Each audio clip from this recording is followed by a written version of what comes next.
DeSoto and the DeSoto Plymouth dealers from coast to coast present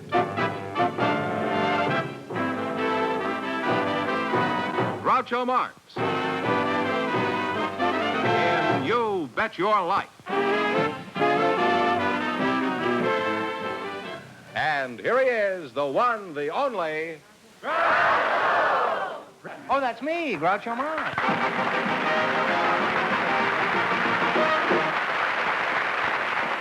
Well, here I am again with $2,000 for one of our couples. If any of them say the secret word, they'll divide $100.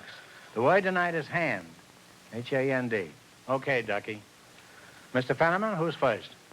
Well, Groucho, Miss Marika Akasaki and Mr. Stuart Palmer are waiting to come in.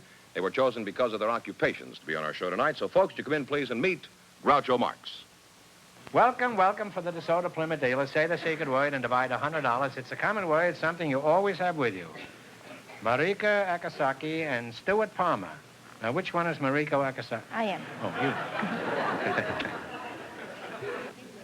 Where are you from originally, Mariko? I'm from Long Beach, California, but now I'm from Los Angeles. Oh. Are you married? No, I'm not. Have you somebody in mind? Maybe.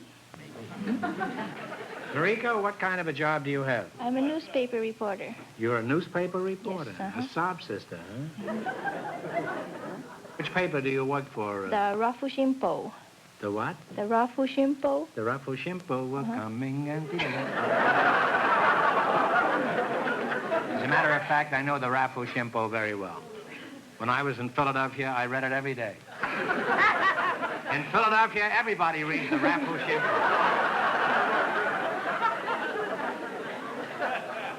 Tell us something about this tear sheet, Mariko. It's a Los Angeles Japanese daily news, and it's a bilingual newspaper, and we have two front pages. What do you mean bilingual? Is it male and female, this paper? No, two languages, Japanese and English. Well, are there enough Japanese in Los Angeles to warrant the publishing of a newspaper? Now, what's the front page printed in, English or Japanese? We have like the London Times. We have two front pages, a Japanese and an English. In other words, back to back. You have two front pages? That's well, right. How can you tell which is the front page? You can tell by the characters. Well, I'm a character, and I can't tell. Sounds to me like your paper can't tell whether it's coming or going. It'd be great to read on a ferry boat. Works both ways. Where are you from, Mr. Palmer? The Palmer House? No, Baraboo, Wisconsin, where Ringling Brothers Circus also came from. Oh. What sort of work do you do, Mr. Palmer? I'm a writer. Oh, writer. Did you work on the shrimp boat paper? No, I didn't make it. What sort of things do you write besides letters to the publisher asking for an advance? Well, I write murder mysteries. In fact, I've written 18 of them. I've written 28 motion pictures and some 500 short stories, all about murder. Certainly a jolly fellow to be so rich. Well, what do you consider your best work of fiction? Before you answer, did you make out an income tax return last year? Yes, I did. Would you regard that as your best work of fiction? Apart from that, I think that any writer... Why are you so eager to skim over that, Mr. Delicate subjects. Yes, they are. As I was about to say, my best work, I think, is the novel I'm working on. And I also remember fondly the Penguin Pool murder, which was some 20 years ago, and Cold Poison, which was published last spring by Mill Morrow, paid advertisement. President Wilson started this fad, didn't he? He was one of the presidents that read mysteries to calm his mind after the cares of state. Yeah. And Franklin Roosevelt did, too, and I believe our present president does. At least I know that Mystery Writers America sent him a shelf of mysteries. I hope he reads them. Well, he won't read them unless they're by Ben Hogan.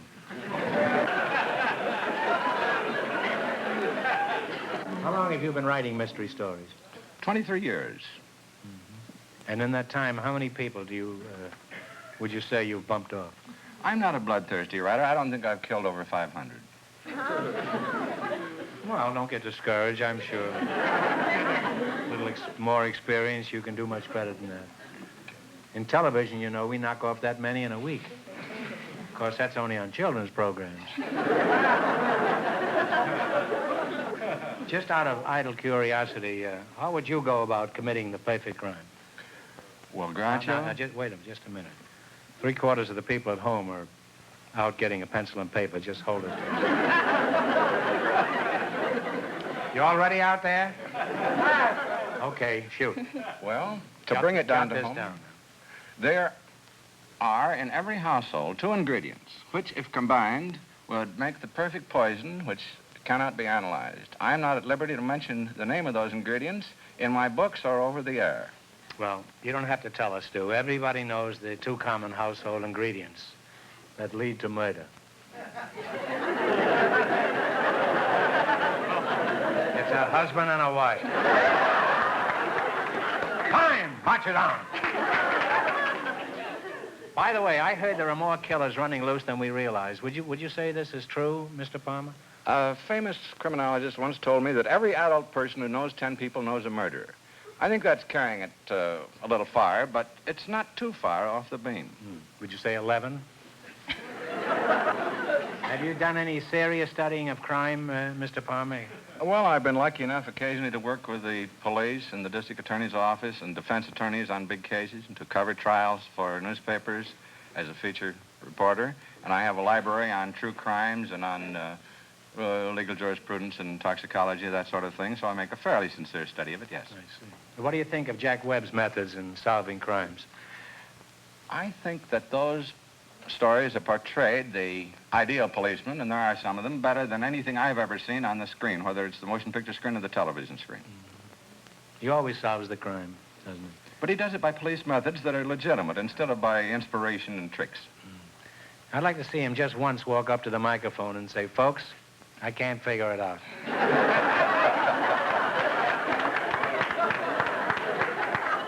He said, I'm just as baffled as you are. I think I'm going to have to call in Ralph Bellamy.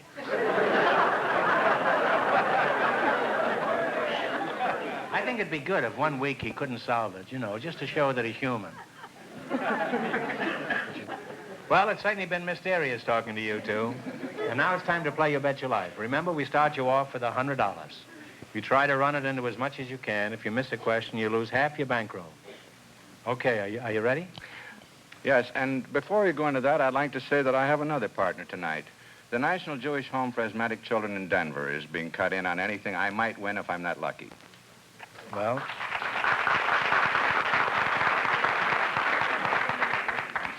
That's a worthy cause, Mr. Palmer, and I hope you win a fortune tonight.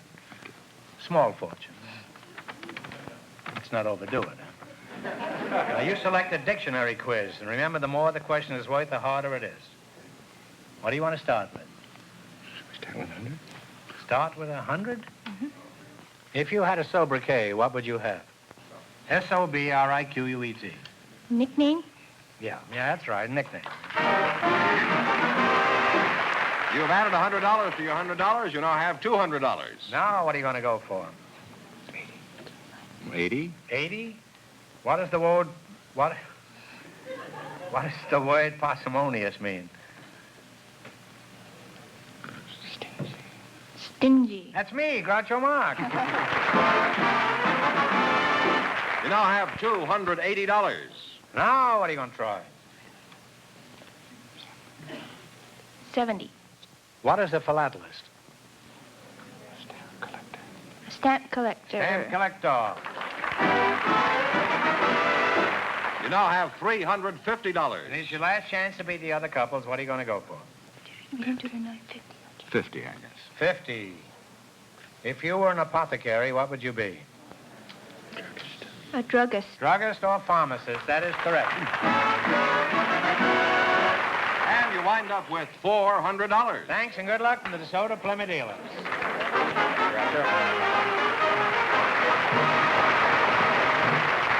Before we go any further, I want to tell you about my trip to Europe this summer. I had my beautiful DeSoto with me, and we had a wonderful time. You can spot most tourists because they're always taking pictures. But not me. Of course, even in Europe, one of the prettiest sights around was my beautiful DeSoto. I went to all the cultural spots of Europe in this DeSoto. And even on those rough, winding ox-cart highways, I had a smooth, steady, enjoyable ride all the time. Here, I'm dropping a line to all my friends in America. And with power flight transmission and power brakes and that big fire dome engine, It was easy to drive from museum to museum. Fortunately, I had no interest in museums. Driving that big, beautiful DeSoto was so easy and so relaxing.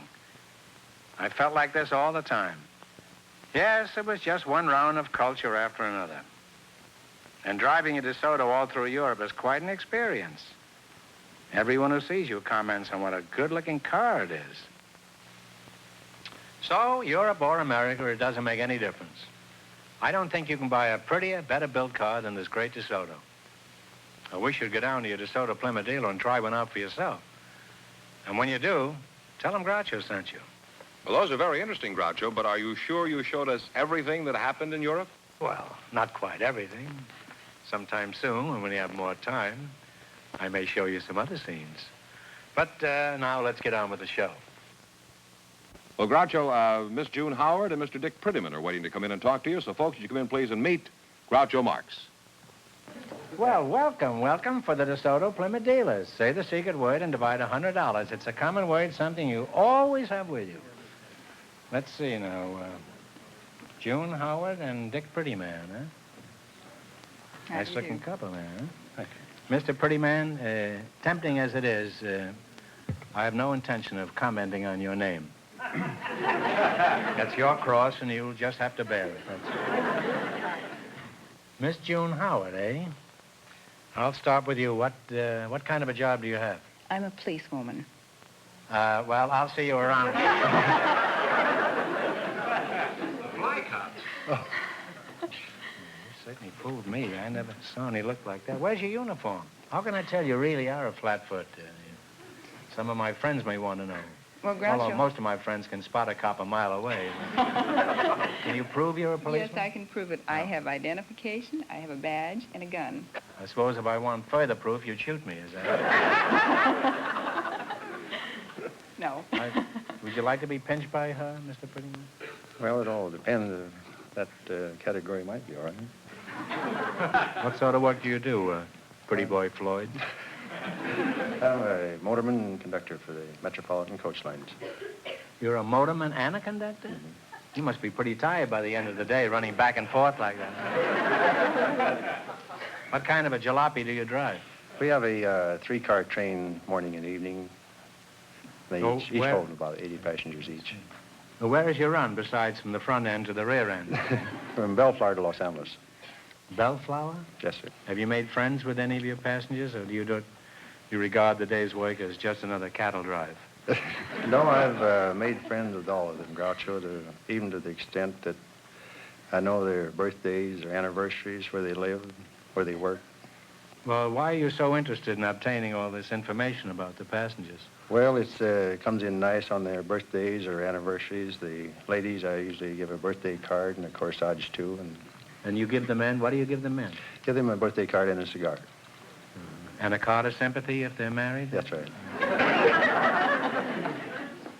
Oh, that's pretty nice. What else do you do for your passengers, Dick? Well, we furnished card tables for 4 seats. We have double seats in the cars. It must be a nice trolley. I can imagine the signs on this trolley. No talking to the motorman. Step back in the car and don't trump your partner's ace. What do you think about all this streetcar gambling? Is it legal, or do you want to slap the handcuffs on them right now? Well, I don't believe it's illegal till the money passes hands. Well, they don't play for money, I think. Wait a minute.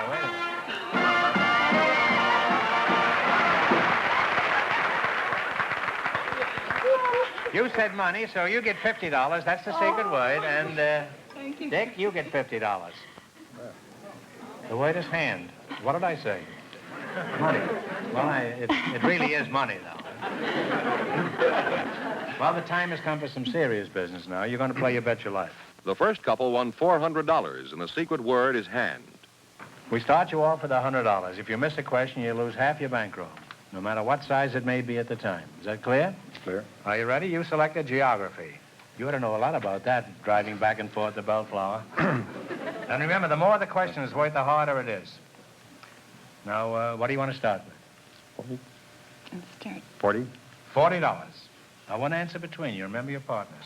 What is the name of the southernmost tip of the African continent? Talk it over. Yeah. Cape of Good Hope. Cape of Bob Hope is right. You won $40. You now have $140. Why, what a mathematician this phenomenon is. 60? 60. The Bahamas are a possession of what country? B-A-H-A-M-A-S.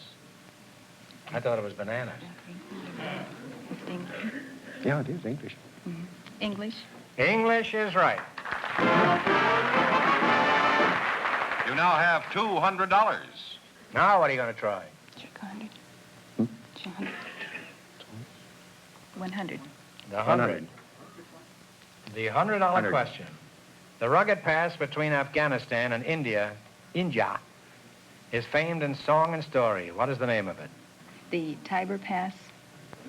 The Tiber Pass in the Himalayas. Well, it's the Khyber Pass, but Khyber. that's close enough, yes. If you weren't a policewoman and there was danger of me being hit with a blackjack, I wouldn't have given that to you. You won $100 that time. You now have $300. But with a fly cop, I can't afford to take any chances. This is your last chance to beat the other couples. You have $300. What are you going to go for? I wish you'd go for me instead. No. Which is it now? 80. 80. What is the name of the Grand Duchy that lies between France, Belgium, and Germany? France, Belgium, Luxembourg. Elsie, It's Duchess of Luxembourg. Okay, good. Duchess of Luxembourg? Luxembourg is right. And you wind up with $380. Thanks and good luck from the DeSoto Plymouth dealers. And if you ever feel...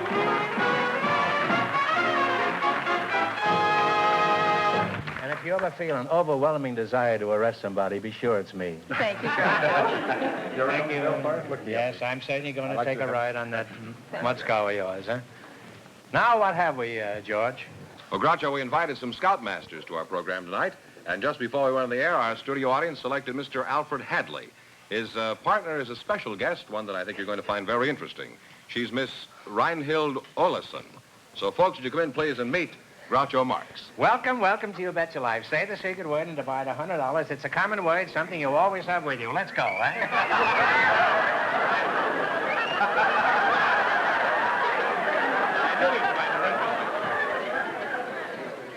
Well, this is ridiculous, coming back here.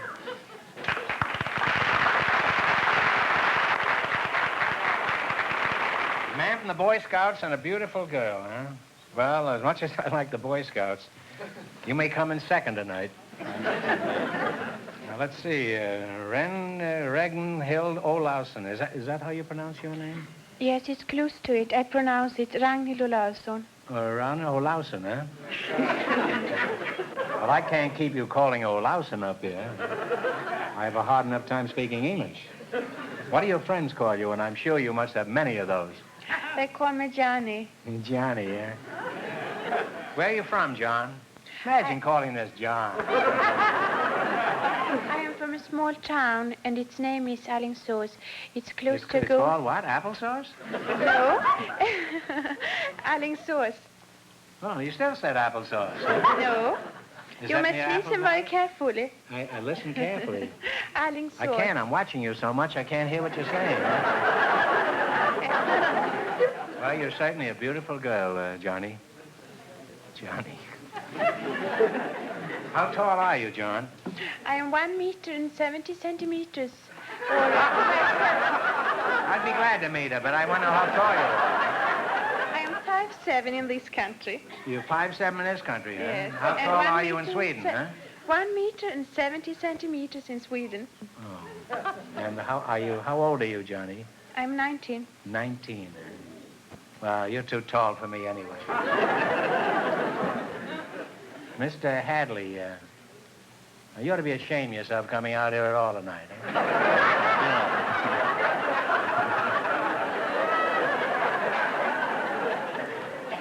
Now I have to divide my attention here. You're dividing mine. You're not dividing yours, no. It's quite evident. Huh? Aren't you a little old to be a Boy Scout? Well, I'm a scoutmaster, Groucho. A scoutmaster. Is that anything like a shave master? Well, we have little shavers in our troop, I guess. Oh. Are you married? Yes, I am, Groucho. How long have you been married? Oh, I think around 20 years. Don't know for sure. You don't really care, huh? No. Let's talk a little more about scouting. As a scoutmaster, what are some of your activities? Well, we have a troop meeting once a week, and we have an overnight camp where we go out in the mountains and camp under the stars once a month, and we usually have a summer camp which consists of 8 or 10 days out in the mountains, and then we try to do a good turn for our community at least once a month. It's really a great organization. You know, we need more outfits like the Scouts. I never heard of a Boy Scout being mixed up in vandalism and gang warfare. I just want to say a word to all the parents in America. You want clean living boys and girls, or you want juvenile gangs? That's what it reduces itself to. Don't answer me. Just send a contribution to your local Boy Scouts, because it's a serious problem today, juvenile delinquency, and these people are doing a great job in stopping it. Could you tell us something about the Boy Scouts? For example, how many are there, Mr. Well, Hadley? there's about 4 million Boy Scouts and Scout leaders. Over 4 million little boys helping 4 million old ladies across the street. No wonder traffic's in such a mess. I want to ask you a question, Mr. Hadley. How does a Boy Scout know that a little old lady wants to be dragged across the street? I don't think I ever saw a Boy Scout help a lady across the street. Well, I had an aunt once who was standing on a corner waiting for a bus. This is really true, in Richmond Hill, Long Island. She was waiting for a bus, and 4 times a Boy Scout took her across the street. And she pleaded with him, but it didn't do him any good. She finally sneaked into a cab and got away, but he was just about to drag her for the 5th time when this cab came. She was a sight by this time. As a matter of fact, she was a sight to begin with. She never did get back to my uncle. She joined the Bluebirds. And now she's the oldest brownie in Long Island. She's a brownie number 2. She goes around taking pictures. Kiss me, you fool.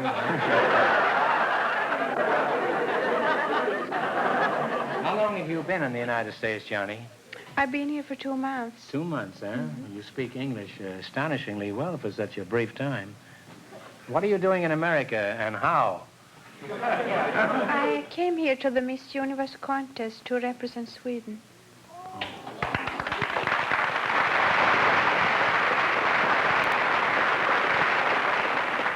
Jumpin' Yemeni.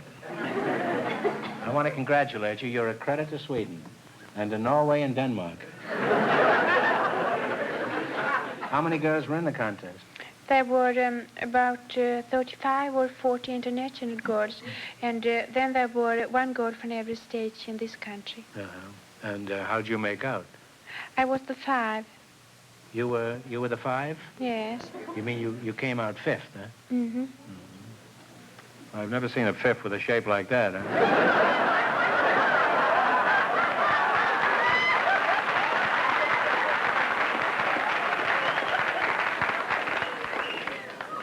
Well, it's been very interesting talking to you two, and quite pleasant. And now let's see how much money you can win. The first couple leads with $400. Now, this is a general information quiz. Now, you can start with 10, 30, 40, 80, up to 100. Let's take 90. $90? Which of our 48 states is known as the Pelican State? I'm sure you've seen it on license plates. If you don't know, guess.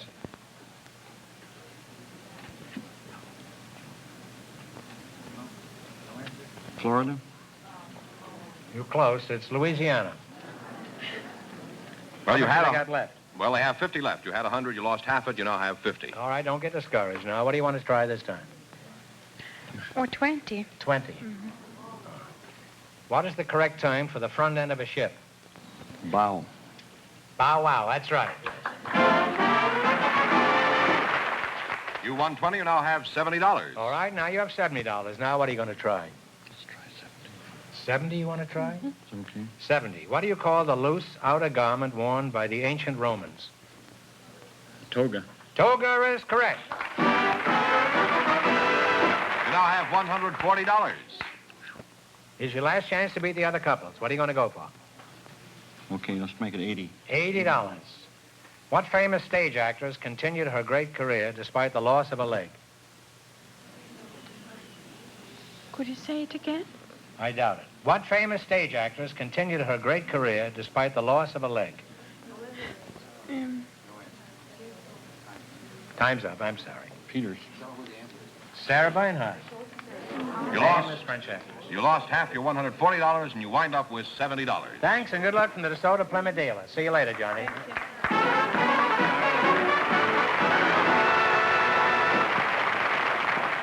And that means Miss Akasaki and Mr. Palmer, with their $400 in just 1 minute, get the chance of the DeSoto Plymouth $2,000 question.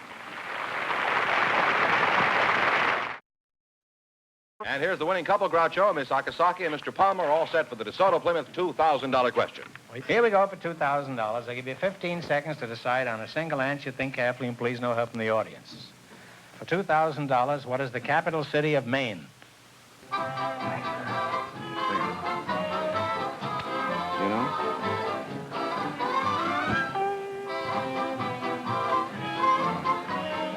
You know, Henry? I think it's Bangor. All right, what is the answer you two have decided upon? I believe it's Bangor. No. It's Augusta. It's a tough question. So that means the big question next week will be worth $2,500. Augusta, Maine. Well, they lost the big money, but how much did they win the quiz, George? $400. Well, that's not too bad. Thanks and good luck from the DeSoto Plymouth dealers and to all of our contestants on the show tonight.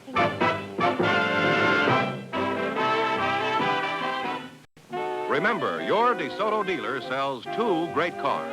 The outstanding 170 horsepower DeSoto Fire Dome V8 and the beautiful 54 Plymouth. America's best buy low-price car. DeSoto, Plymouth. Both products of the Chrysler Corporation. Friends, go in to see your DeSoto Plymouth dealer tomorrow. And when you do, tell them Groucho sent you.